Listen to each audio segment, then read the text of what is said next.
সম্মানিত সাংবাদিক ভাই বোনের আসসালামু আলাইকুম। 12 তারিখ আর্লি মর্নিং অর্থাৎ 11 তারিখ দিবাগত রাত্রে, যেটা আমরা বলি শেষ রাত্রে, ওনাকে আমরা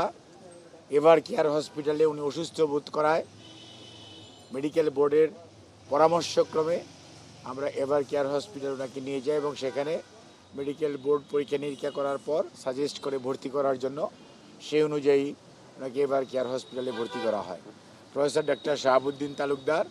এবং professor doctor FM Siddiqui, professor doctor Mohammad Nuruddin Ahmed,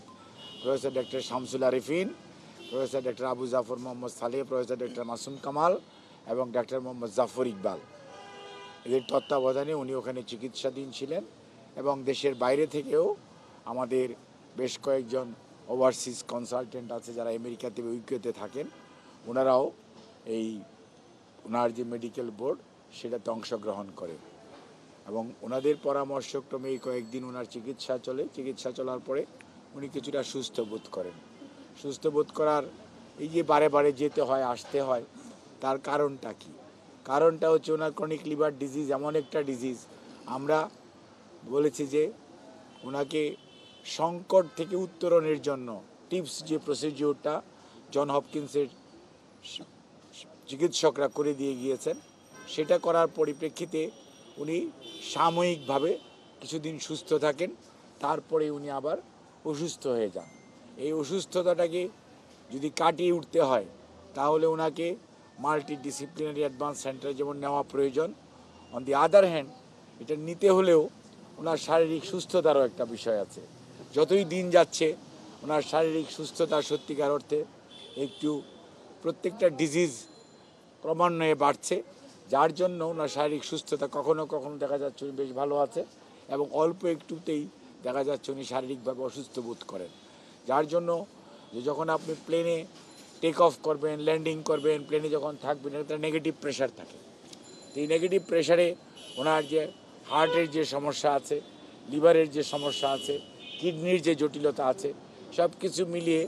চিকিৎসকরা এখনও ওনাকে মনে করতে পারছেন না যে 12-13 ঘন্টা জার্নি করার মতো এই অবস্থায় উনি আছেন। তবে উনি মোটামুটি বাসার মধ্যে বা হসপিটালে যখন একটু, যেমন আজকে দেখুন, যেমন আপনারা দেখেছেন, আলহামদুলিল্লাহ আজকে উনি অনেকটা সুস্থ বোধ করতেছেন সেই জন্য। কিন্তু এই সুস্থতাটা দেখা যাবে যে যেহেতু ওনার অনেক কিছুই চিকিৎসা নির্ভর, ঔষধ নির্ভর এবং অনেক জিনিস সাপ্লিমেন্ট দিতে হয়, সেই জন্য দেখা যায় যে একটু এদিক সেদিক হলেই দেখা যাচ্ছে উনি শারীরিকভাবে অসুস্থ বোধ করেন, ওনার বিভিন্ন ধরনের জটিলতার সৃষ্টি হয়। যার জন্যই আপনার ওনার বিষয়টা খুব পুঙ্খানুপুঙ্খভাবে, মানে অত্যন্ত আমরা যেটা ডাক্তারি ভাষায় বলি যে একটা মানে মনিটরিংটা খুব মানে খুবই মানে সাবধানতার সঙ্গে শুধু খালি নয়, অত্যন্ত মানে বিচক্ষণতার সঙ্গেও করতে হয় এবং অ্যাডজাস্টমেন্টটাও শরীরের অবস্থার উপর ভিত্তি করে অ্যাডজাস্টমেন্টটাও খুব দ্রুত করতে হয়। একটু দেরি করলে, যার জন্য আপনাদের প্রশ্ন থাকতে পারে যে আপনারা তো গভীর রাত্রে কেন গেলেন, অর্থাৎ আমাদের অপেক্ষা করার সময় ছিল না, তাহলে রোগীর শারীরিক জটিলতা আরও বৃদ্ধি পাওয়ার সম্ভাবনা ছিল। তো সেই জন্যই মানে দ্য ক্লোজ মনিটরিং যেটাকে বলা হয়, উনি হসপিটালে গেলেও যদিও কেবিনে ওনাকে রাখা হয়, কিন্তু কেবিনে উনি একদম আইসিইউ বা সিসিউর সুযোগ সুবিধা সম্বলিত কেবিনে ওনাকে রাখা হয় এবং ক্লোজ অবজারভেশনে উনি ডাক্তারদের থাকেন এবং ওখানে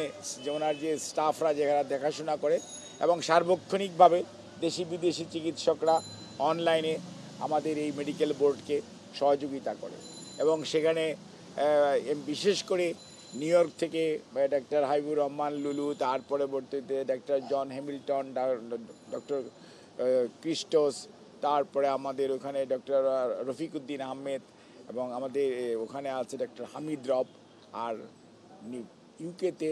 আমাদের ভারপ্রাপ্ত চেয়ারম্যান জনাব তারেক রহমান সাহেবের মিসেস ডক্টর জুবাইদা রহমান, উনি নিজেও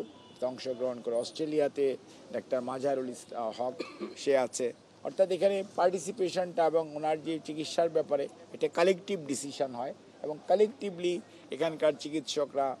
এখানে অংশগ্রহণ করে এবং সেটার ওনার সুচিকিৎসাটা যাতে ঠিকমতো চলে সে অনুযায়ী কাজ করে। তো কাজেই এই পর্যায়ে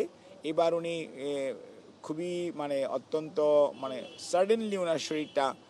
কিছুটা খারাপ, কারণ ওনার রোগ প্রতিরোধক ক্ষমতা অন্য মানুষের চেয়ে কম। কাজেই অল্পতেই দেখা যায় যে উনি অন্য একটা মানুষ যেটা সহ্য করতে পারে ওনার পক্ষে সেটা সহ্য করা খুব কষ্টকর হয়ে যায়। তারপরেও আলহামদুলিল্লাহ উনি